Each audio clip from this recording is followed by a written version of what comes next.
Identify ಮಾಡಿದ್ದೀವಿ. ಮುಂದಿನ ಕೆಲವು ದಿನಗಳಲ್ಲಿ ಒಂದು ಗುಂಡಾ ಆ್ಯಕ್ಟ್ ಮತ್ತು 2 ಈ ಕಮಿಂಗ್ ಮಂತಲ್ಲಿನೇ ಕೂಡ ನಾವು ಒಂದು ಗುಂಡಾ ಆ್ಯಕ್ಟ್ ಮತ್ತು 2 ಗಡಿಪಾರಿಗೆ ನಾವು ಕ್ರಮ ಕೈಗೊಳ್ಳಲಿಕ್ಕೆ ಡಿಸೈಡ್ ಮಾಡಿದ್ದೀವಿ. ವಾರ್ನ್ ಮಾಡಿದ್ರು ಕೂಡ ಅವ್ರ ಆ್ಯಕ್ಟಿವಿಟಿ ಹಾಗೆ ಇರುತ್ತೆ ಸರ್.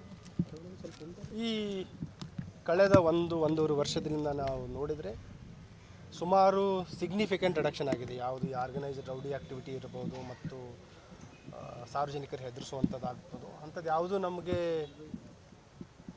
ಸಿಗ್ನಿಫಿಕೆಂಟ್ ಆ್ಯಕ್ಷನ್ ತಗೊಳ್ಳೋವಂಥದ್ದು ನಮಗೆ ಅವಕಾಶ ಬಂದಿಲ್ಲ. ಮತ್ತು ಎಲ್ಲೇ ಅವಕಾಶ ಇದ್ದರೂ ಕೂಡ ನಾವು ಕಠಿಣವಾದ ಕ್ರಮವನ್ನು ತೆಗೆದುಕೊಂಡಿದ್ದೀವಿ. ಸಾರ್ವಜನಿಕರು ಗುರುತಿದೆ ಮತ್ತು ಮಾಧ್ಯಮದವರಿಗೂ ಗುರುತಿದೆ. ಮುಂದಿನ ದಿನಗಳಲ್ಲಿಯೂ ಕೂಡ ನಮ್ಮ ಏನು ಈ ಜೀರೋ ಟಾಲರೆನ್ಸ್ ಅಪ್ರೋಚ್ ಇದೆ ಅದನ್ನು ಕೂಡ ನಾವು ಮುಂದುವರಿಸ್ತೀವಿ.